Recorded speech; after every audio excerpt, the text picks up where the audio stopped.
आप देख रहे हैं श्री हरि कृपा आश्रम चैनल। संस्थापक स्वामी श्री हरि चैतन्य पुरी जी महाराज।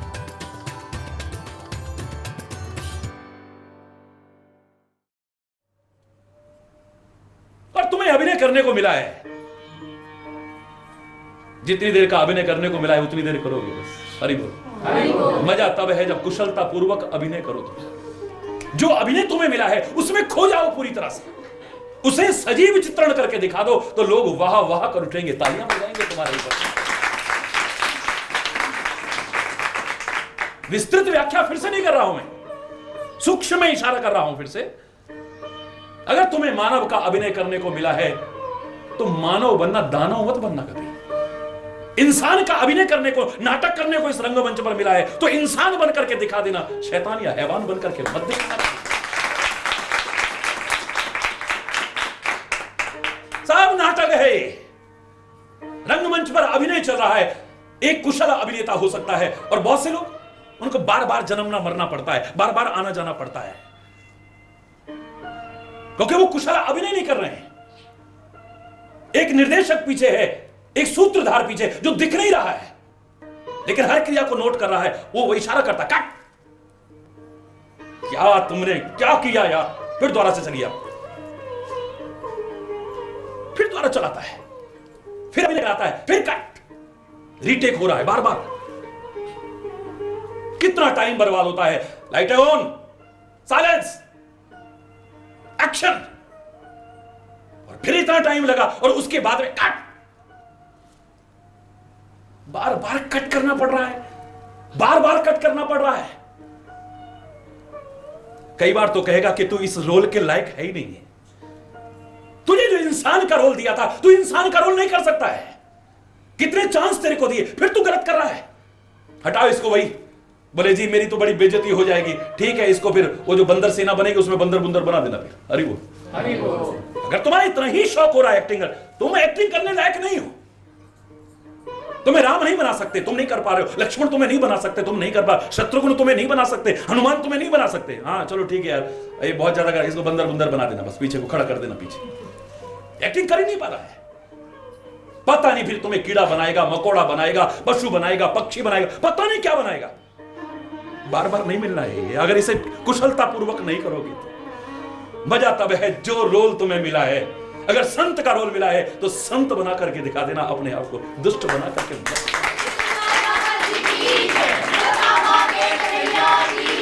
कभी भी ऐसा अभिनय हो। और मैंने कहा था, आप ये कहेंगे, आपके मन में प्रश्न आना चाहिए, तो ये जो संत कर रहे हैं ये भी क्या नाटक है? अगर संसार में सब नाटक है तो हरि बोल, ये भी क्या नाटक कर रहे हैं, एक्टिंग कर रहे हैं खाली? ये गुरु जो कर रहे हैं क्या खाली एक्टिंग कर रहे हैं? अवतार आकर के जो कर रहे हैं क्या खाली एक्टिंग करते? एक्टिंग करते से लगते हैं पर एक्टिंग नहीं करते हैं। क्यों? मैंने आपसे कहा था, एक को मंच पर अभिनय करना है, एक मंच पर अभिनय करने लायक बनाता है, उसे डायरेक्टर कहते हैं। वो भी कई बार एक्टिंग करके दिखाता है, लेकिन एक्टिंग करना उसका उद्देश्य नहीं है। आपको एक्टिंग करना सिखाना उसका उद्देश्य है। तुम कैसे मानो? संत जो कर रहा है, गुरु जो कर रहा है, अवतार आकर के जो कर रहे हैं, वो एक्टिंग करते से नजर आते हैं, लेकिन आपको सिखाने के लिए राम मानव बन करके आते हैं। ये दिखाते हैं कि मानव को कैसे जीना चाहिए, कैसे तुम्हें मानव की एक्टिंग करनी चाहिए। संत गुरु महापुरुष आकर के आपको सिखाते हैं, वो निर्देशक हैं आपके। उनको आप एक्टर नहीं कह सकते हो, क्या कहोगे उसको? निर्देशक कहोगे, उन्हें डायरेक्टर कहोगे। वो डायरेक्शन दे रहे हैं हमें, दिशा निर्देशन दे रहे हैं हमें कि आपको इस तरह से करना है, आपको इस तरह से करना है। बाकी है सब नाटक। हरि बोल, हरि बोल। दूसरा चिंतन मैंने आपको दिया है, बिल्कुल इन्हीं महापुरुषों के चिंतन के आधार पर यह संसार सब स्वप्न है। जितना कुछ आपको नजर आ रहा है तो फिर आप कहोगे सपना तो सो करके देखा जाता है, जगी हुई हालत में तो नहीं देखा जाता है। आपको लग रहा है कि आप जगे हैं लेकिन आप सब सोए हैं। हरि बोल। फर्क कितना हो सकता है? उस रात्रि में ना सही, मोह रूपी रात्रि में सारा संसार सोया हुआ है। लक्ष्मण जी महाराज कह रहे हैं, हे निषाद राज, तुम्हारे मन में ये प्रश्न आएगा, उससे पहले उत्तर दे देता हूं कि मोह निशा सब सोवनिहारा, मोह निशा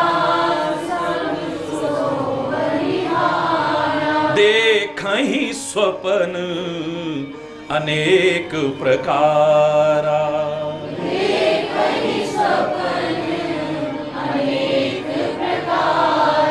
मोह रूपी रात्रि में सब सोए। ये गीता के ज्ञान की आवश्यकता ही तभी पड़ती है। अर्जुन भी मोह रात्रि में सोया था, लेकिन मजा तब है अर्जुन ने उसे ध्यान से सुना, मनन किया, जीवन में उतारा, तो अंत में कह उठा है नष्टो मोह स्मृति लब्ध्वा। मेरा मोह नष्ट हो चुका है केशव, मेरी स्मृति जागृत हो चुकी है। अब मैं अपने कर्तव्य पथ पर आरूढ़ होने के लिए तैयार हूं, आप मुझे ले चलो। फिर कोई किसी प्रकार का गम नहीं है। हाय क्या होगा, सामने पितामह हैं, उनको तीर लग गया मर जाएंगे, हाय फलाना ये हो जाएगा, फलाना ये हो जाएगा। अरे जो होना है होएगा। हरि बोल। तू अपने कर्तव्य का ठीक से निर्वाह करना। ये सब मृत्यु के ग्रास हैं, सब मृत्यु के ग्रास हैं। कृष्ण ने यही कहा था, तुझे तो अपना कर्तव्य करना है, तू अपने कर्तव्य का ठीक से पालन कर। इस समय युद्ध है तो युद्ध कर। पता नहीं कितनी बार ये तेरे माता पिता बने, कितनी बार तू इनका माता पिता बना। हरि बोल। लेकिन वर्तमान में जो तेरा उत्तरदायित्व है, तू उसका ठीक से निर्वाह कर। तेरे को याद नहीं रहता फर्क कितना है। अच्छा है वैसे तू भूल जाता है। आज जो हमारी बेटी बनी है, हो सकता है पिछली बार हमारी पत्नी रही हो। हम दुविधा में पड़ जाएंगे, इसके साथ क्या व्यवहार करें हम। अगर वो स्मृति रही हमारी, क्या स्थिति होगी हमारी। आज जो हमारा बच्चा बना है, हो सकता है हमारा पिता रहा हो पहले। क्या व्यवहार करेंगे उसके साथ में। क्या प्रकृति की व्यवस्था है, ये आप पिछले जन्म की व्यवस्था को भूल जाते हो। ये सब लेन देन चल रहे हैं यहां पर। गर्भ में बच्चा आया है, अभी उसके साथ आपका इस वर्ष इस जन्म का क्या संबंध है। लेकिन आते ही आपके लाखों रुपए खर्च करा गया और उसके बाद दुनिया से चला भी गया। कई बार ऐसी घटनाएं जब सुनता हूं तो मेरे को बड़ा दुख भी होता है, लेकिन साथ में ये कहता हूं आप विचार कीजिए। हरि बोल। ये आखिर इसके साथ क्या संबंध था। कितनों के विवाह हुए, उसके बाद तलाक हो गए, कितने प्रकार की स्थितियां आ गई। वो बेचारे जो सज्जन लोग बड़े सुखी जीवन जी रहे थे, वो जेलों में सड़ते रहे। हरि बोल। और बच्ची जो अच्छी भली सुखी परिवार में बस रही थी, वो और दुखी हो गई। ये सब लेन देन है कहीं, सब पुराने लेन देन चल रहे हैं ये सारे के सारे। कितने कष्ट उठाए मैंने। कई ऐसी महिलाएं देखी हैं, इतना मेजर ऑपरेशन किया, बच्चे को जन्म दिया, कितना पैसा खर्च हुआ, कितने समय में जाके ठीक हुई। दुख भी होता है, और उसके बाद वो बालक नहीं था। हरि बोल। अभी क्या है ये सब, कितना कष्ट उठाया उसने, बताइए। कौन सा हिसाब किताब चुकाने आया था। हरि बोल। मोहनिसा सब सोवनी हारा,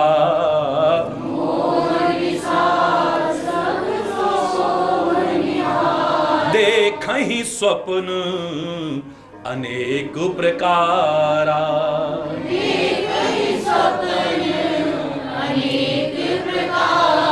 ये अनेक प्रकार के स्वप्न तुम मोह निशा में सोए हुए देख रहे हो। उस नींद में तुम सो करके देखते हो। फर्क कितना है, यहां पर आंखें खुली हुई देख रहे हो तुम।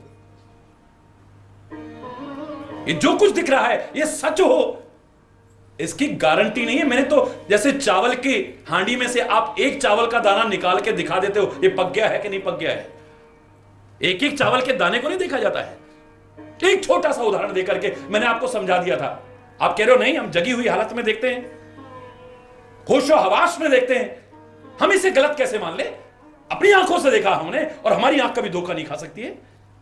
तुम्हारी यही आंख जब तुम ट्रेन में जा रहे थे तुम्हें बता रही थी, तुम होशो हवास में बैठे थे, जगे हुए बैठे थे, और उस आंख से देख रहे थे जो कभी धोखा नहीं खाती थी। सारे पेड़ दौड़ रहे हैं, बिल्डिंगें दौड़ रही हैं, रेल की पटरी दौड़ रही है। दौड़ती है क्या? जोर से बोलो ना। नहीं। आपकी आंखें तो यही बता रही थी। आपकी आंखें जो देखती हैं वो हमेशा सच, बोलो ना। नहीं। मैं तो कान सुने की बात तो दूर, आंख देखे की कई बार गलत हो जाती है। यही महापुरुष कह रहे हैं कि तू जो आंख से देख रहा है ये भी एक सपना है। हरि बोल। और तेरे को ये प्रभावित तभी तक करता है जब तक तू मोह रूपी रात्रि में सोया हुआ है। मोह का तात्पर्य है अज्ञान, मोह का तात्पर्य है आसक्ति, मोह का तात्पर्य है भ्रम। इन तीन अर्थों में ही मोह को यहां पर सम्मिलित करने की कोशिश की गई है। एक भ्रम, दूसरा आसक्ति और तीसरा अज्ञान। अज्ञानता के कारण ही ऐसा होता है या आसक्ति के कारण ऐसा होता है। आप जो दुखी होते हैं काहे के कारण होते हैं? आसक्ति के कारण दुखी होते हैं। दुनिया में कितने बच्चे पैदा होते हैं, आपको खुशी क्यों नहीं होती है? क्योंकि आपके उनके प्रति आसक्ति नहीं है, आपका उनके प्रति लगाव नहीं है, आपका उनके प्रति मोह नहीं है। उनका विवाह आपको खुशी नहीं देता है, उनका जन्म आपको खुशी नहीं देता है और उनकी मृत्यु भी आपको कोई गम। लेकिन मेरे घर में अगर विवाह होता है मैं खुश होता हूं। जिसके प्रति मेरा लगाव है अगर उसका विवाह होता है, उसके यहां किसी का जन्म होता है तो मैं खुश हो जाता हूं, और उसके यहां कोई गलत घटना हो जाती है तो मैं दुखी हो जाता हूं। जन्म दुख का कारण नहीं है, जन्म खुशी का कारण नहीं है, विवाह खुशी का कारण नहीं है, मृत्यु दुख का कारण नहीं है। दुख का कारण आसक्ति है और खुशी का कारण आसक्ति है। जन्म कितनों का हुआ पर आपको खुशी नहीं हुई, खुशी वहीं होगी जहां मेरी आसक्ति है, जहां मेरा लगाव है, जहां मेरा मोह है। विवाह खुशी का कारण नहीं है। कितनों के विवाह होते हैं, आपको खुशी नहीं होती है। कोई कहे कि विवाह से खुशी होती है, कोई कहे कि जन्म से खुशी होती है, कोई कहे कि मृत्यु से दुख होता है। बिल्कुल गलत है। आप विचार करके देख लीजिए। आसक्ति दुखदाई है, मोह दुखदाई है, लगाव दुखदाई है। जहां मेरा होगा वहीं पर कुछ अच्छा हो जाएगा, मेरे को खुशी हो जाएगी, जरा कुछ गलत हो जाएगा तो दुख हो जाएगा मेरे को। अच्छा भला एक व्यक्ति मैंने देखा जो परमात्मा का नाम ले रहा था, लेकिन उसने परमात्मा का नाम छोड़ दिया। क्यों? उसके घर में कोई दुखद घटना हुई। हे भगवान, तूने मेरे साथ ऐसा क्यों कर दिया? भगवान मेरे साथ ऐसा क्यों कर दिया? उसकी आस्था खत्म हो गई, उसका विश्वास खत्म हो गया, उसकी श्रद्धा खत्म हो गई, उसका प्यार खत्म हो गया। बोले क्यों खत्म हो गया? बोले मेरे भाई के साथ ऐसा हो गया, मेरे पति के साथ ऐसा हो गया, मेरे पिता के साथ ऐसा हो गया, मेरे बेटे के साथ ऐसा हो गया। क्या किया भगवान ने मेरे साथ? उनकी बीमारी, उनकी मृत्यु तुम्हारी श्रद्धा को खत्म नहीं कर रही है। तुम्हारा जो मोह आसक्ति है वो तुम्हारी श्रद्धा को खत्म कर रहा है। मौत तो कितनों की रोज होती है। गुजरात में कितने लोग मरे, आपकी श्रद्धा खत्म हुई? कश्मीर में कितने लोग रोज मर रहे हैं, आपकी श्रद्धा खत्म हुई? इराक में कितने लोग निर्दोष बेचारे खत्म हुए, आपकी श्रद्धा खत्म हुई? अमेरिका में कितने निर्दोषों के हत्या, देश भर में कितनी दुर्घटनाओं में या कितनी कैसी कैसी स्थितियों में लोगों के साथ दुखद स्थितियां आती हैं। आप दुखी हुए? क्यों नहीं हुए आप? क्योंकि आपकी उनके प्रति कोई आसक्ति नहीं है। कितने लोगों के यहां विवाह हुए, कितने लोगों के जन्म हुए, कितनों के लाभदायी कार्य हुए, मंगलकारी हुए, कितनों के आपको खुशी नहीं हुई। आपकी श्रद्धा तभी बढ़ेगी जब जहां आपकी आसक्ति है, जहां लगाव है, वहां कुछ सुखद घटनाएं होती है। महाराज जी की कृपा से लाखों के विवाह हुए होंगे पर हमारे बेटे का तो नहीं हुआ। अरे बोल, हमारी बेटी का तो नहीं हुआ। लाखों के बिजनेस चले होंगे पर हमारा तो नहीं चला। अरे छोड़ो यार, क्या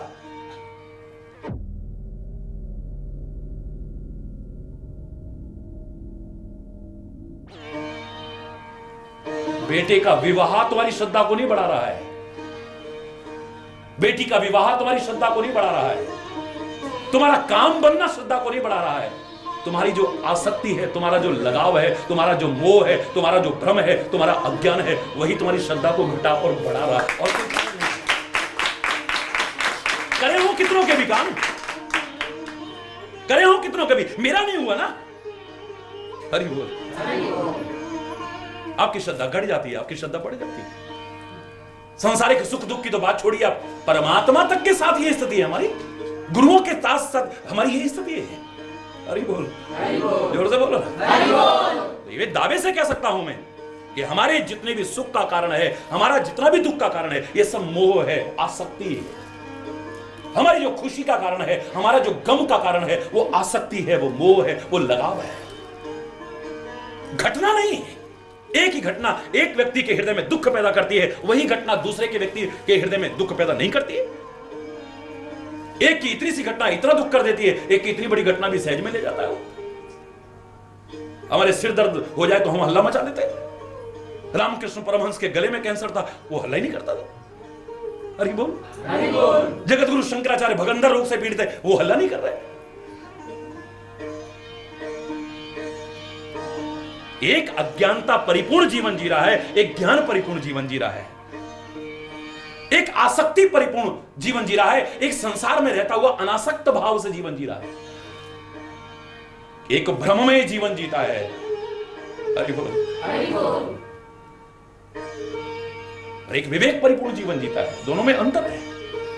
और सारे दुख का, सारे सुख का, सारी आस्था का, सारे अविश्वास का, आस्तिकता का, नास्तिकता का, आपके प्यार बढ़ने का, प्यार कम होने का सारा मूल कारण यही है। हरि बोल, हरि बोल।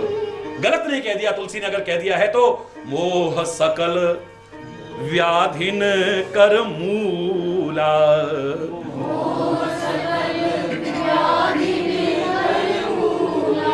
तिन ते पुनि उपजई बहुसूला।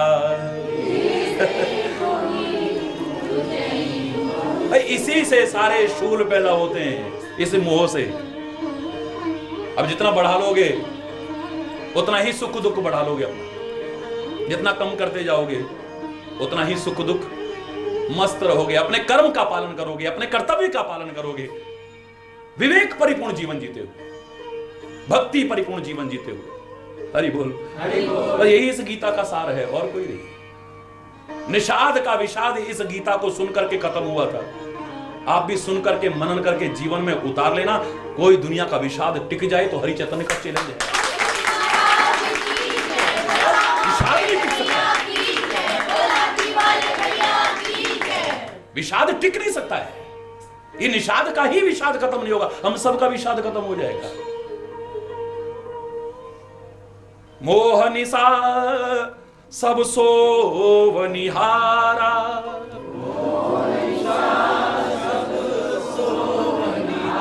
देखहि स्वप्न अनेक प्रकारा,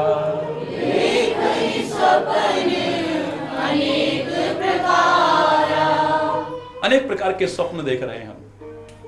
बस तभी तक दुखी हैं, तभी तक सुखी हैं जब तक सोए हैं हम। इसलिए हमारे महापुरुष हमें जगाते हैं, हमारे अवतार आकर के हमें जगाते हैं, हमारे संत हमें जगाते हैं, हमारे ग्रंथ हमें जगाते हैं। उत्तिष्ठ जागृत प्राप्य वरान निबोधयत, अरे उठो जागो, अपने लक्ष्य की ओर आगे बढ़ो तुम।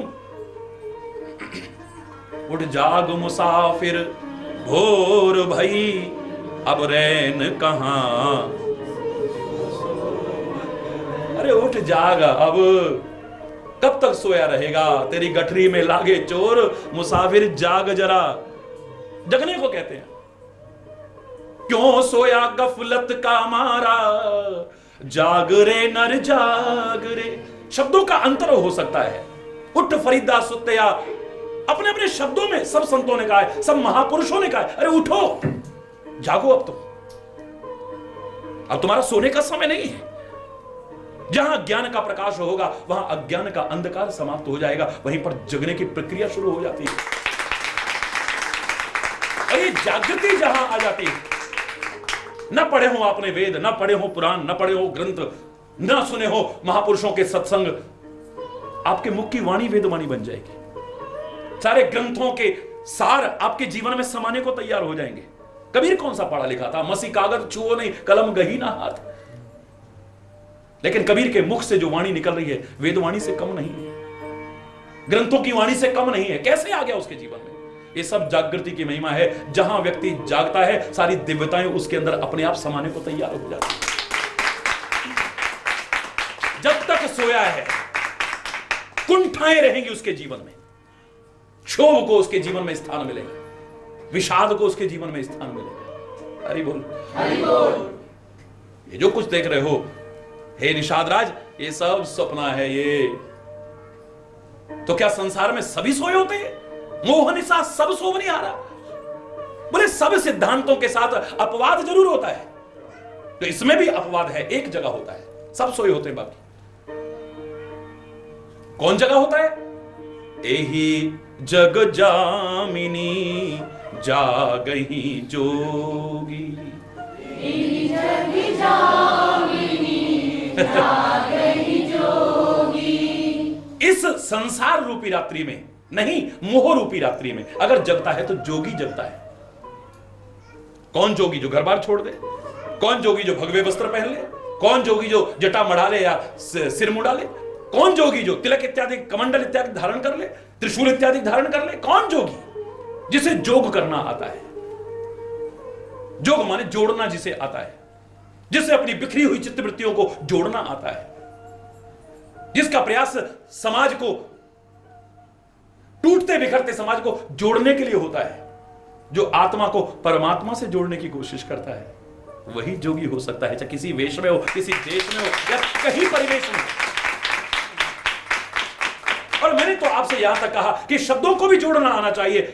अक्षर ब्रह्म स्वरूप है जो कभी नष्ट नहीं होता, उसे अक्षर कहते हैं। लेकिन अक्षर भी जोड़ना सबको नहीं आता है।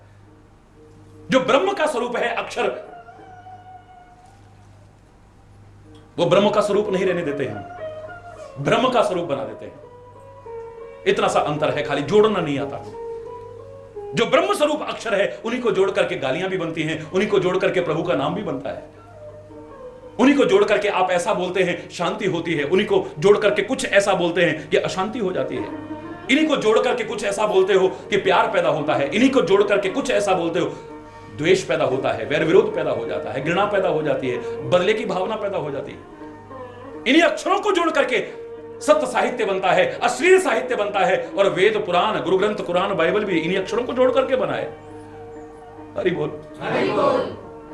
गीत भी इसी से बनता है, संगीत भी इसी से बनता है भाई, भक्ति गीत भी इसी से, प्रभु भक्ति गीत भी, और अश्लील फूहड़ गीत भी इसी से बनते हैं। अक्षर कोई अलग अलग नहीं, आपको जोड़ना आ जाए। जिस दिन जोड़ना आ गया, आप किसी वेश में हो, किसी देश में हो, किसी परिवेश में हो, आप योगी कहलाने के लायक हो सकते हैं। आपको संयम करना आ जाए, सर्व द्वाराणि संयम्य, सर्व द्वारों पर संयम करना आ जाए आपको, आप योगी बन सकते हैं। आप खाली तन को नहीं, वस्त्र को नहीं, अपने मन को रंगा लेते हैं, आप योगी। मन न रंगायो रंगायो जोगी कपड़ा। हरि बोल, हरि बोल। योग करना आ जाए, आप जग जाएंगे एकदम से। जोड़ना आ जाए आपको, आप जग जाएंगे। यही जग जामिनी जागही जोगी। इस संसार रात्रि में, इस मोह रात्रि में, इस अज्ञान रात्रि में जगते हैं, अपवाद स्वरूप जगते हैं। कौन? जोगी जगते हैं।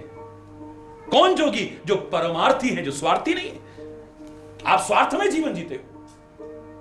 परमार्थी प्रपंच वियोगी,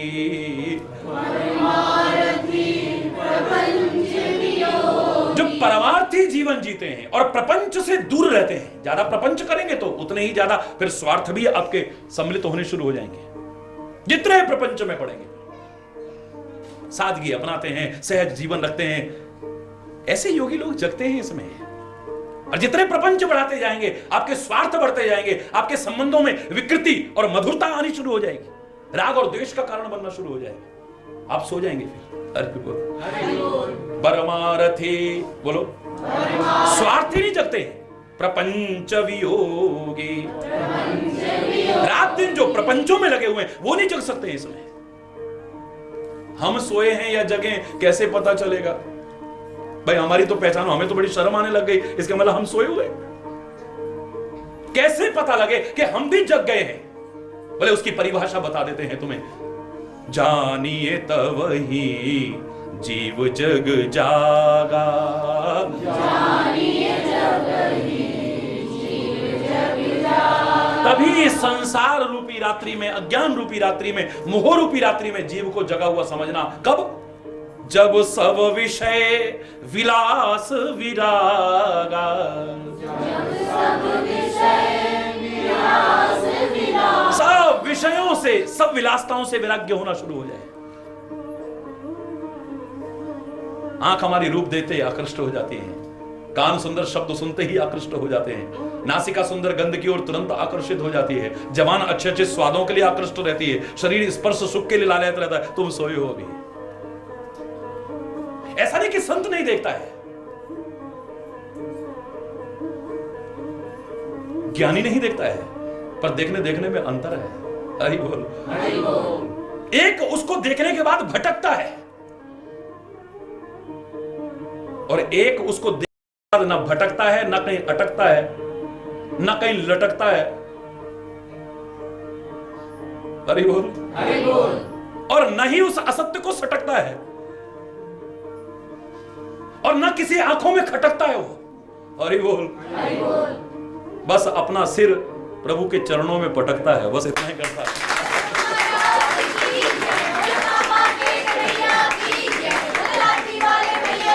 ऐसा व्यक्ति ना लटकेगा, ना भटकेगा, ना खटकेगा, ना हरि बोल, चटकेगा भी नहीं। हरि बोल।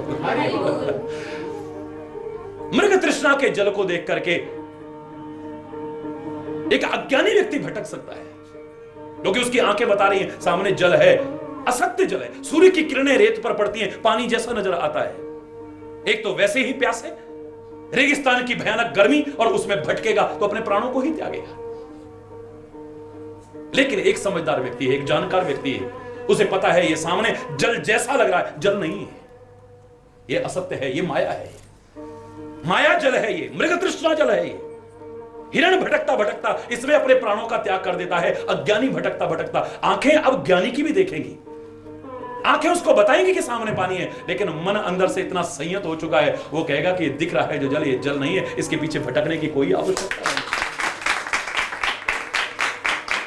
वो अपने जीवन को बचा सकता है, वरना अपने जीवन को गंवा बैठेगा भटक भटक करके। जा पाछे भागे ताह नहीं सुख, फिर कैसे मूर्ख सुख पावे। हाथ नहीं आवे परछाई, चाहे तू कितनो हु धावे। हरि चैतन्य चेत नर अजहूं,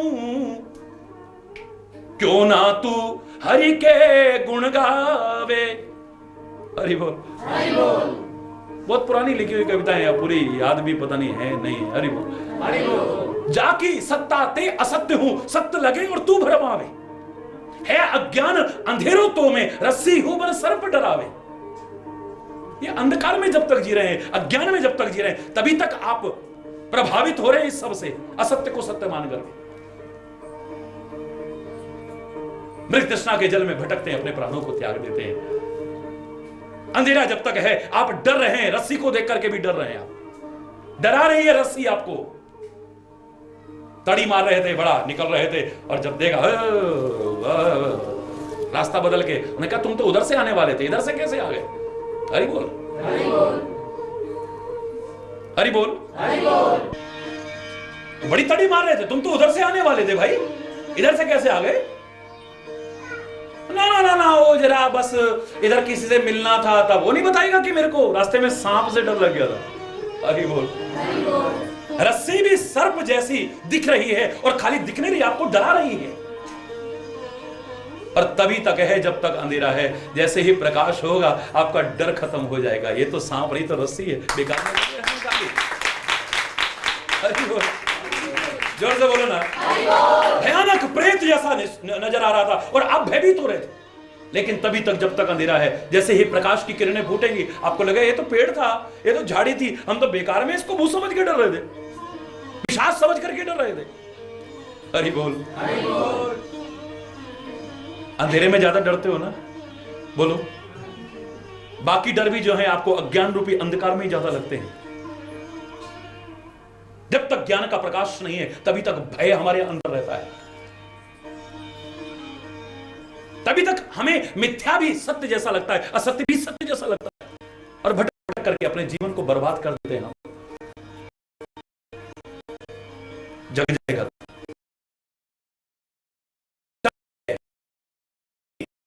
जानिए तब ही जीव जग जागा।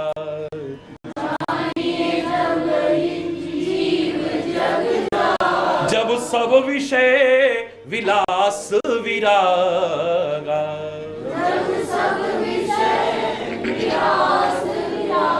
विषयों से, विलासताओं से अब जिसका मन खिन्न हो चुका है, वैसे मन खिन्न नहीं रहता, मन प्रसन्न रहता है। अब उसका अर्थ गलत मत लगाइएगा। गिरा अर्थ जल बीच सम, कहिए तो भिन्न न भिन्न, बंदऊ सीता राम पद जिन्हीं परम प्रिय खिन्न। खिन्न का तात्पर्य उदास लोग, गमगीन लोग परमात्मा को पसंद हैं, प्रिय हैं, ये अर्थ मत लगाइएगा। उदास नहीं, जिनका मन विषयों से खिन्न हो चुका है, विलासताओं से खिन्न हो चुका है, भोगों से खिन्न हो चुका है, ऐसे लोग ही परमात्मा के प्रिय बन सकते हैं, दूसरे प्रिय। जिसने अपने मन को सुखा लिया है, ऐसा मन सुखा ही कृष्ण का परम प्रिय मित्र बन सकता है। जो अपने कर्मों के द्वारा, व्यवहार के द्वारा, चेष्टाओं के द्वारा परमात्मा के मन को सुख पहुंचाने की कोशिश करता है, उनके हृदय को दुख नहीं पहुंचाता है, ऐसा मन सुखा ही परमात्मा श्री कृष्ण का प्रिय बन सकता है, दूसरा नहीं बन सकता।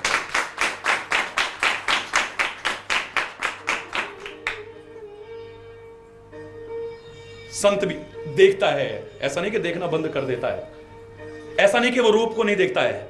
सामने अगर उसे बहुत सुंदर रूप देखेगा तो वो देख सकता है, लेकिन वो ये सोच रहा होगा, अंदर की कल्पना आप नहीं जानते उसकी क्या चल रही है।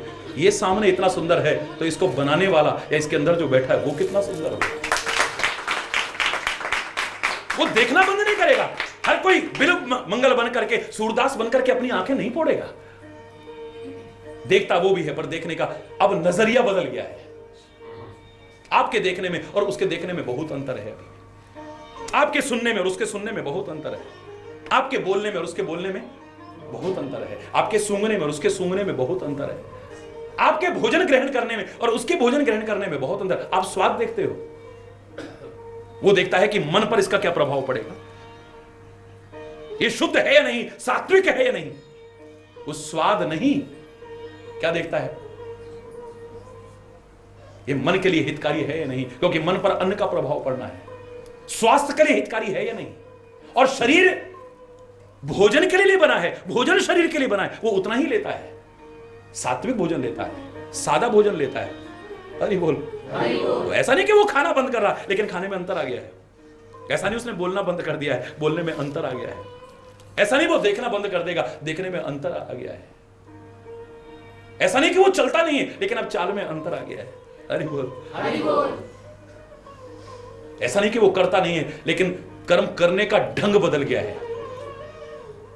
चेष्टाओं का बिल्कुल फर्क आ गया है, पहले से बहुत अंतर आ गया है। आप भी जग सकते हैं, संत तो जगते ही हैं और औरों को भी जगाते हैं।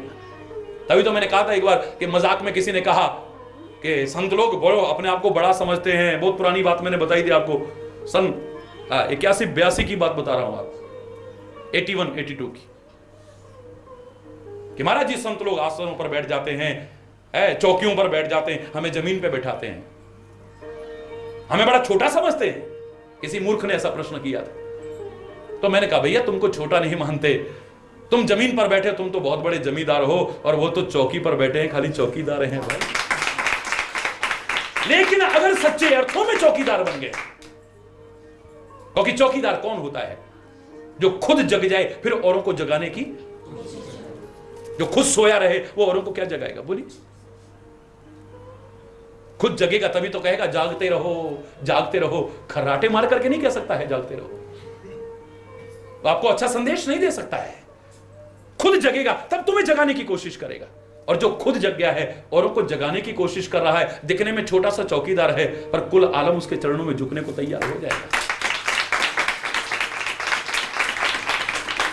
परमात्मा तक उसकी महिमा को अपने मुख से गाने को तैयार हो जाएंगे। देवता तक उसके चरणों की धूली लेकर के अपने आप को परम पवित्र समझेंगे, परम सौभाग्यशाली मानेंगे। न हो वो पढ़ा लिखा कबीर की तरह, लेकिन उसके मुख का एक एक निकला हुआ शब्द लोगों के लिए अनुसरणीय बन जाएगा, अनुकरणीय बन जाएगा। जिस रास्ते पर वो चलेगा उस रास्ते पर चल करके लोग अपने जीवन का उद्धार कर सकते हैं, उत्थान कर सकते हैं, उनके जीवन का कभी पता नहीं है तू जगह है या नहीं जगह है। इसकी परिभाषा यही है, इसकी पहचान यही है, इसका मापदंड यही है। जानिए तब ही जीव जग जागा।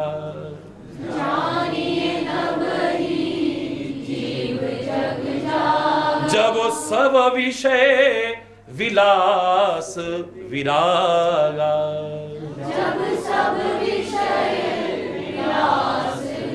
जब सब विषयों से, सब विलासताओं से वैराग्य हो जाता है तो तू भी समझ लेना कि तू जाग गया है। हरि बोल, हरि बोल। तो फिर पत्तों का आसन क्या और राज सिंहासन क्या, फिर खीर पूड़ी पकवान क्या और सूखे चने क्या। हरि बोल, हरि बोल। फिर तो कभी घी घना, कभी मुट्ठी भर चना, कभी वो भी मना, लेकिन आनंद घना। कभी घी घना, कभी मुट्ठी भर चना, कभी वो भी, लेकिन आनंद ही आनंद है, उमंग ही उमंग है, एक मस्ती है, एक सुरूर है, एक नशा है। कोई दुख नहीं है, कोई खुशी नहीं है। फिर सिंहासन पर बिठा दिया है तो कोई बात नहीं है, जमीन पर बिठा दिया तो कोई बात नहीं है। कभी शाल दुशाले ओढ़ लिए तब कोई बात नहीं है, कभी नग्न भी रहना पड़ा तब कोई बात नहीं है। बड़ी सुंदर सुंदर सवारियों पर चल रहा है, विमानों पर चल रहा है तब कोई बात नहीं है, और पैदल भी चलना पड़े तो भी कोई बात नहीं।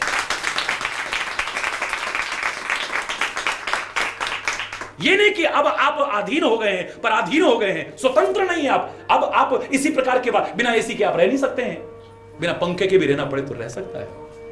हरि बोल, हरि बोल। रह सकता है वो, क्योंकि अब विषयों में, विलासताओं में दिखते हुए भी वो विषयों और विलासताओं से दूर है वो, और तभी जगा हुआ है और तभी औरों को जगाने की कोशिश।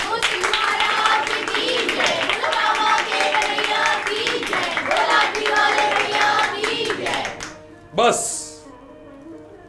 ऐसा अगर जीवन हो गया तो सोच लो तुम्हारा विवेक जागृत हो गया है, तुम्हें सत्य और असत्य का परिचय हो चुका है, विधि निषेध का बोध हो चुका है, तुम्हें उचित अनुचित का ज्ञान हो चुका है, तुम्हारे जीवन और उत्थान और पतन का एहसास हो चुका है, तुम्हें अच्छे लोगों का संग करके अपना विवेक को जागृत कर चुके हैं आप। और जैसे ही विवेक जागृत होगा, ये जो मोह का भ्रम है या अज्ञान है या आसक्ति है, ये सब दूर हो जाएगी, सहज में दूर हो जाएगी। हे निषाद राज, मैं आपसे कह रहा हूं, हरि बोल, हरि बोल। हो ये विवेक मोह भ्रम भागा,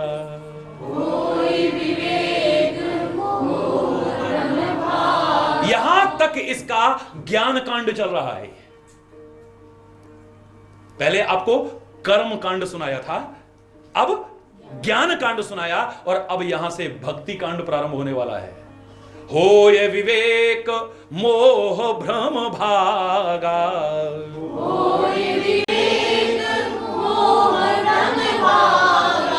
तब रघुनाथ चरण अनुरागा। उस गीता में भी तो तीन ही प्रमुख योग हैं, ये एक कर्म योग है, एक भक्ति योग है, ज्ञान योग है, इसमें भी तीनों योग हैं। आप इस गीता को साधारण मत समझिएगा।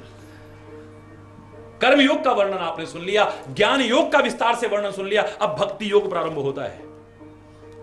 जब ये ज्ञान हो जाए, जब ये विचार, देखिए जो तुलसी ने एक क्रम बताया है, प्रभु के चरणों में प्यार कब पैदा होगा, जाने बिन न होए परतीति, बिन परतीति होए नहीं प्रीति, और प्रीति बिना नहीं भगति दृढ़ाही, जिम खगपति जल के चिकनाई। जब तक आप किसी के बारे में जानेंगे नहीं पूरी तरह से और सही तरह से, तब तक आपका उसके प्रति विश्वास पैदा नहीं होगा। आप जानते नहीं है, आपके हृदय में विश्वास नहीं होगा। एक बहुत सज्जन आदमी है, लेकिन आपके घर में कभी आ जाए और कहे रात को मेरे को टिकने दो, आपको विश्वास ही नहीं होगा, कहीं हमारा टीवी उठा के ना ले जाए। चाहे वो बेचारा रास्ते में अपनी गाड़ी खराब होने के कारण परेशान होकर के आया है, बहुत बड़ा व्यक्ति है, बड़ा धनाढ्य व्यक्ति है, संपन्न व्यक्ति है, और कभी आपको पता लग जाए उसके पास 36 बार अपने काम के लिए चले जाओगे, नाक भी रगड़ दोगे, लेकिन आप जानते नहीं ये कौन व्यक्ति है। हरि बोल, हरि बोल, हरि बोल। एक सज्जन व्यक्ति गाड़ी लेकर के जा रहा है और संयोग से आप वैष्णो देवी जा रहे थे, आपकी गाड़ी खराब हो गई, अब जम्मू के पास में आपकी गाड़ी खराब है, एक बड़ा सज्जन व्यक्ति, बड़ा धर्मात्मा व्यक्ति जा रहा है, उसने कहा कि देखो ये आदमी बेचारा परेशान है और इस समय कोई बस भी नहीं मिलेगी, रात होने वाली है। उसने गाड़ी रोकी, उन्होंने कहा आ जाओ भाई बैठ जाओ, मैं आपको आगे छोड़ देता हूं, कहीं आतंकवादी ना हो। हरि बोल। क्योंकि वो तो किसी भी वेश में हो सकते हैं ना। आर्मी हमारी सुरक्षा के लिए लगाई गई, लेकिन वो तो आर्मी के वेश में आकर के भी दुर्घटनाएं कर जाते हैं। पुलिस सुरक्षा के लगाई, पुलिस की वर्दी पहन करके दुर्घटनाएं कर जाते हैं। अब जब आप जानते ही नहीं है, आपके मन में विश्वास हो ही नहीं सकता है कभी। और आज कहां है विश्वास बताइए? एक दूसरे पर विश्वास ही नहीं। कितना सज्जन दुकानदार है, ईमानदार दुकानदार है, एक नियत रेट लगाने वाला और वाजिब रेट लगाने वाला दुकानदार है, फिर भी आपको विश्वास नहीं होता। आपके मन में कहीं ना कहीं उस दुकान से भी पता कर लेते हैं जरा। कोई होगा जो कहेगा कि अरे यार जो भी है लगाओ यार, ठीक है, ये पैक कर दो, ये पैक कर दो। ये बहुत कम लोग ऐसे होते हैं। अगर आप ये जानते हैं तो विश्वास हो जाएगा, वरना आप 4 दुकानों पर पूछ करके आने की कोशिश करेंगे। आपको विश्वास नहीं है। विश्वास हम ही लोगों ने तोड़ा है। कितना भी महान संत है, परमात्मा स्वरूप संत है, लेकिन आप उसके बारे में अच्छी तरह जानते नहीं हैं। आपके हृदय में विश्वास नहीं, क्योंकि बहुतों ने विश्वास तोड़ दिया है लोगों का। जब तक आप किसी के बारे में जानते नहीं, आपके मन में विश्वास नहीं आएगा, और जब तक विश्वास नहीं आएगा, आपका सच्चा प्यार आपके हृदय में पैदा नहीं हो सकता है कभी। फिर आप कहेंगे इतने लोग प्यार करते हैं, इसके मन में प्यार क्यों नहीं है? क्योंकि वो जानता ही नहीं अच्छी तरह से, वो पहचानता ही नहीं अच्छी तरह से, और इसी कारण उसके मन में पूरा विश्वास नहीं है। उसका विश्वास छोटी छोटी चीजों पर आधारित है। मेरे मन वांछित ये काम नहीं हुआ, मेरा विश्वास नहीं है। मेरा ये काम हो गया, मेरा विश्वास है। उसका विश्वास डगमगाता रहता है। जो पूरी तरह से जान गया है, उसके अंदर विश्वास होगा, और जिसके मन में विश्वास होगा, उसके मन में तो अपने आप स्वाभाविक प्यार पैदा होना शुरू हो जाएगा। और भक्ति वहीं पर दृढ़ रहेगी जहां पर आपका प्यार है। तो प्यार के बिना भक्ति दृढ़ नहीं रह सकती है कभी भी। थोड़ी देर रह सकती है, लेकिन उसके बाद चिकनाई खत्म है। हरि बोल। हम राम से श्रद्धा हटा सकते हैं, हमारे घर में ऐसा हो गया, लेकिन कौशल्या नहीं हटा सकती है। मैं विधवा हो गई, मेरा पति समाप्त हो गया, कौशल्या नहीं, क्यों? कौशल्या प्यार करती है। आपके प्यार में कमी आ सकती है, आपके विश्वास में कमी आ सकती है, पर उसने राम को देखा है, उसने राम को पहचाना है, उसने राम को जाना है और फिर प्यार किया है। उसके प्यार में कमी नहीं आएगी। भरत के प्यार में कमी नहीं आएगी। परमात्मा के होते हुए हमारे घर में ऐसा हो गया। श्री राम जहां रहते हो, वो अयोध्या अनाथ हो गई। तुलसी तो यहां तक लिखता है, भरत ही विसरो पितु मरण। राम का बन जाना, राम का कष्ट उठाना सुनते ही उसको तो अपने पिता तक की मौत भूल गई। मेरा राम कष्ट उठा रहा है क्योंकि राम से प्यार करता है वो। उसकी श्रद्धा में कमी नहीं आ सकती, उसके प्यार भक्ति में कमी नहीं आ सकती, उसकी आस्था में, उसकी श्रद्धा में कमी नहीं आ सकती है। प्यार करता है, और परमात्मा मिलेगा भी प्यार से। मिले ही ना रघुपति बिनु अनुरागा, मिले ही ना रघुपति बिनु अनुरागा। और वाणी में भी गलत नहीं कहा है, जिन प्रेम कियो तिन ही प्रभु पायो। मानस में भी कहा है, अग जग में सब रहित विरागी, पर प्रेम ते प्रभु प्रगट ही जिमी आगी। हरि व्यापक सर्वत्र समाना, पर प्रेम ते प्रगट होई में। तुम दर्शन कर सकते हो, दूसरा जिसका प्यार नहीं है वो दर्शन नहीं कर सकता है। अर्जुन वहां पर खड़ा हुआ है, वो परमात्मा के विराट रूप को देख रहा है, और असंख्य सेना खड़ी है, उनको क्यों नहीं दर्शन हो रहे थे? हरि बोल। हरि बोल। एक संजय इसका पात्र बना है कि वो परमात्मा का दिव्य दर्शन कर रहा है, औरों को क्यों नहीं हो रहे हैं? श्री कृष्ण अलग अलग नहीं है, लेकिन वो स्वरूप हर एक को क्यों नहीं दिख रहा है? एक को दिख रहा है, एक को नहीं है। उसने प्यार किया है, मित्रता की है। ऐसे व्यक्ति का तो अगर परमात्मा आकर के रथ भी हाँक दे तो कौन सी बड़ी बात है? झूठे बेर भी खा जाए तो कौन सी बड़ी बात है? रूखा साग भी खा जाए कौन सी बड़ी बात है? उसके हल भी चला जाए धन्ना जाट के तो कौन सी बड़ी बात है? नामदेव के छप्पर भी छपा जाए तो कौन सी बड़ी बात है? दुर्योधन जैसे अभिमानी जिसके यहां टिकने को तैयार नहीं है, लेकिन नंदा नाई की वजह से दुर्योधन के पैर तक दबाने को तैयार हो जाए, इससे नाई बनकर। पर भक्ति किसकी स्थिर रहेगी बोलो? जिसके अंदर प्रीति होगी तो। और जब तक ये भ्रम हमारा दूर नहीं होगा, ये अज्ञान दूर नहीं होगा हमारा, हम ठीक से प्रभु को नहीं जानेंगे, सदगुरु को ठीक से नहीं जानेंगे, तब तक हमारा विश्वास नहीं स्थिर होगा और हमारा प्यार जागृत नहीं होगा। अगर ऐसा हो जाता है तो हो ये विवेक, बोलो मोह भ्रम भागा, भाग जाएगा ये मोह भ्रम इत्यादि जितना है सब भाग जाएगा। तब रघुनाथ चरण अनुरागा, बस तब श्री राम के अर्थात परम सत्ता के उस परमात्मा के चरणों में आपके हृदय में प्यार उत्पन्न हो जाएगा, अनुराग उत्पन्न हो जाएगा। राग नहीं रहेगा, द्वेष नहीं रहेगा, अनुराग हो जाएगा। राग को भी लोग प्यार की संज्ञा दे देते हैं, लेकिन इसमें कहीं विकृति है। और जब अनुराग हो जाए, बहुत सूक्ष्म हो जाए, फूलों में तो कीड़े भी हो सकते हैं, ये भी हो सकता है, वो भी हो सकता है, लेकिन अब उसका बिल्कुल जूस निकाल दिया है। कांटे भी हो सकते हैं, ये भी हो सकता है, लेकिन अब उसका सार निकाल दिया है, अब खुशबू है खाली। हरि बोल, वो नुकसान नहीं कर रही, उसमें अब कोई विकृति नहीं है, कोई दोष नहीं है। उसी राग को जब रिफाइन करते करते करते करते अनुराग की श्रेणी में हम ले आए, वो परमात्मा तक की प्राप्ति करा दे तो कौन सी बड़ी बात। परमात्मा के चरणों में अनुराग हमारे हृदय में तभी पैदा, जब भ्रम दूर, हमारे मन में भ्रम है, हम परमात्मा से क्या प्यार करेंगे, सदगुरु से क्या प्यार करेंगे, धर्म से क्या प्यार करेंगे, तो अपनी संस्कृति से। हमारे मन में तो शंकाएं भरी हुई है, भ्रम भरे हुए हैं, संदेह दुनिया भर के भरे हुए हैं, क्या प्यार करेंगे हम, क्या भक्ति करेंगे। और जहां शंकाएं हैं, जहां भ्रम है, वहां पर तो प्यार रहता ही नहीं है।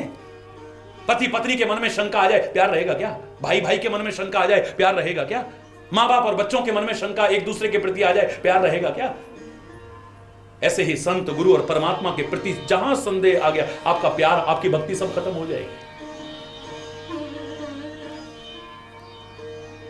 पहले विवेक जागृत हो, मोह भागे, अज्ञान भागे, भ्रम भागे, तब प्यार पैदा होगा आपके हृदय में। ये क्रम है, ये ऐसा क्रम है, जब तक भ्रम है तब तक हरि बोल, तब रघुनाथ चरण अनुरागा,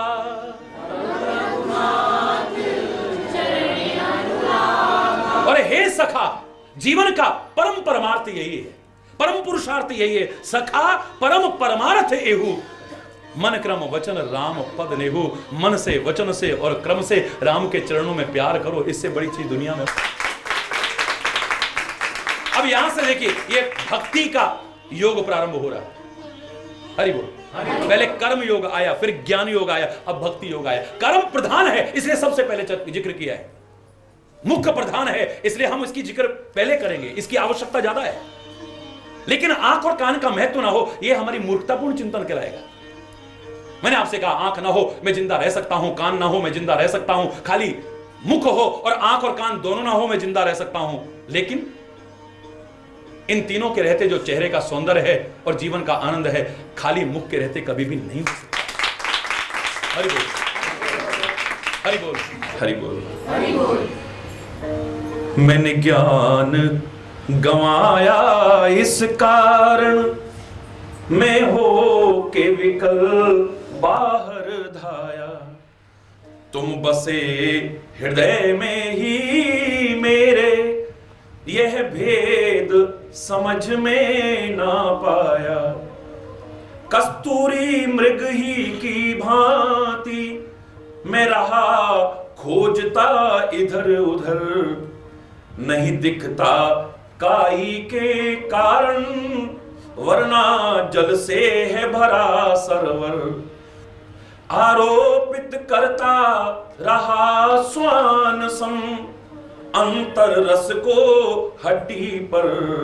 सुख सुत नारी जग विषयों में या फिर नोटों की गड्डी पर, कल्प वृक्ष सम नाम त्याग, मन बबूल विषयों में लगाया, जग सब मिथ्या है हरि चैतन्य, ना मन को कभी यह समझाया।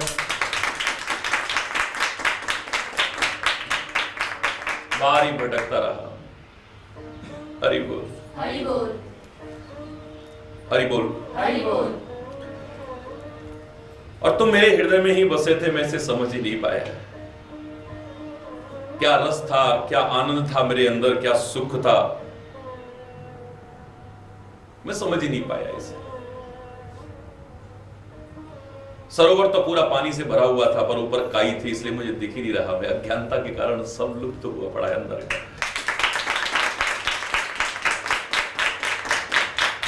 बस श्वान की तरह, कुत्ते की तरह उस सूखी हड्डी में ही रस खोजता रहा। हरि बोल, हरि बोल। ये संसार मिथ्या है, मैं समझ नहीं पाया इसे। और मुझे अपना मन परमात्मा के चरणों में लगाकर अपने कर्तव्य का पालन करना चाहिए। कभी अपने आप को मैंने समझाने की कोशिश ही नहीं की।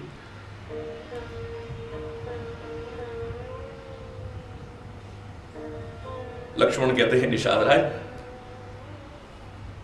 जब विवेक जागृत होगा,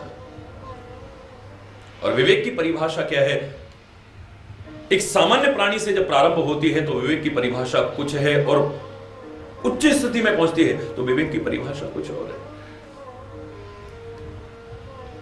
एक सामान्य व्यक्ति जो संसार में, जिसे अभी गुण दोष का ही एहसास नहीं है, पाप पुण्य का ही एहसास नहीं है, अच्छे बुरे का ही एहसास नहीं है, सत्य असत्य का ही एहसास नहीं है, विधि निषेध का बोध नहीं है, उसके लिए विवेक की परिभाषा यही दी है कि जब व्यक्ति दोषों को परित्याग करके गुणों की ओर लगता है, सोचो विवेक जागृत हो गया है। पाप को छोड़ करके पुण्य की ओर लगता है, सोचो विवेक जागृत हो गया है।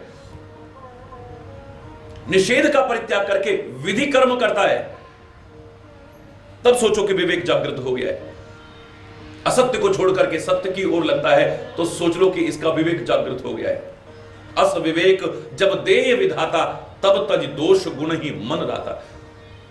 लेकिन जिस मानस में ऐसा कहा है, उसी रामचरितमानस में अंत में जाकर के कहा कि गुण और दोष दोनों में जब तक व्यक्ति लगा हुआ है, सुनो होतात मायाकृत गुण यह और दोष अनेक, गुण यह उभय न देखहि सो अविवेक।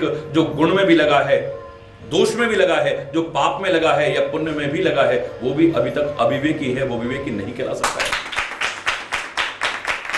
क्योंकि पुण्य भी करेगा तो उसका प्रतिफल स्वर्ग मिलेगा, और स्वर्ग इस मानव जीवन का परम पुरुषार्थ तो नहीं हो सकता है, क्योंकि स्वर्ग भी हमेशा के लिए नहीं है। स्वर्ग हो स्वल्प अंत दुखदाई, कुछ समय का है। जब तक पुण्यों का संचित भंडार मेरे पास है, तब तक स्वर्ग है, और जैसे ही पुण्य क्षीण होंगे, मुझे फिर मृत्यु लोक पर धक्का दे दिया जाएगा। ऐसी चीज पाकर के भी क्या करना है मानव जीवन में। स्वर्ग हो स्वल्प अंत दुखदाई।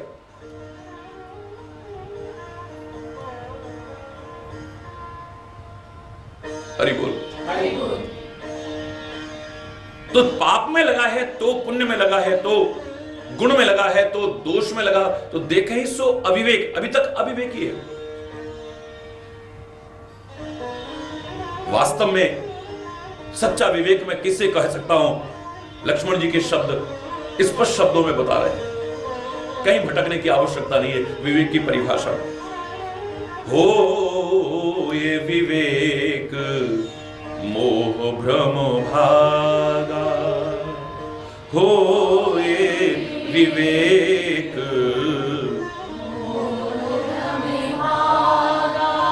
तव रघुनाथ चरण अनुरागा।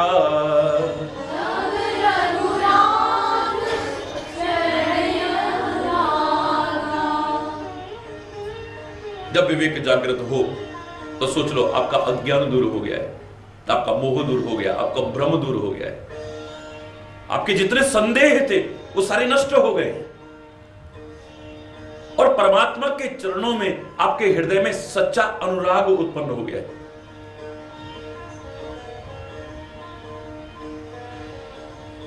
जीवन का परम पुरुषार्थ भी यही है। प्रथम परिभाषा के अनुसार अगर हम दोषों को परित्याग करके गुण ग्रहण करते हैं कि अस विवेक जब दे विधाता तब तो दोष गुण ही मन रहता, दोषों को परित्याग करके गुण की ओर लगता है, पाप को छोड़ करके पुण्य की ओर लगता है, तो क्या होगा? ज्यादा से ज्यादा स्वर्ग मिल जाएगा भाई। पर ये परम परमार्थ नहीं हो सकता, मानव जीवन का परम पुरुषार्थ नहीं हो सकता है। बोले सखा परम परमार्थ एहु मन क्रम वचन राम पद नेहु। मन से, वचन से और कर्म से अगर श्री राम के चरणों में प्यार हो जाए तो सोच लेना परम परमार्थ यही है, मानव जीवन का परम पुरुषार्थ ही यही है। प्रभु की कृपा तुम चाहते हो। अब देखिए ये भक्ति उपासना कांड प्रारंभ हो रहा है। ज्ञान, भक्ति और कर्म का कितना सुंदर समन्वय दिया है, बिल्कुल श्रीमद् भगवद गीता की तरह। कर्म भी करो लेकिन कृतत्वाभिमान से रहित होकर के करो। और उसके लिए ज्ञान भी सहायक हो सकता है और भक्ति भी सहायक हो सकती है। कर्म के बंधन में जो आपको न बंधने देगी, अच्छे बुरे में न बंधने देगी, पाप पुण्य में नहीं बंधने देगी, ज्ञान में यह आपके अंतर में स्वाभाविक एहसास हो जाता है, सच्चा एहसास हो जाता है कि जो कर रहा है ये शरीर कर रहा है, इंद्रियां कर रही हैं, मन बुद्धि चित्त अहंकार, इन सबसे परे मैं आत्मा हूं।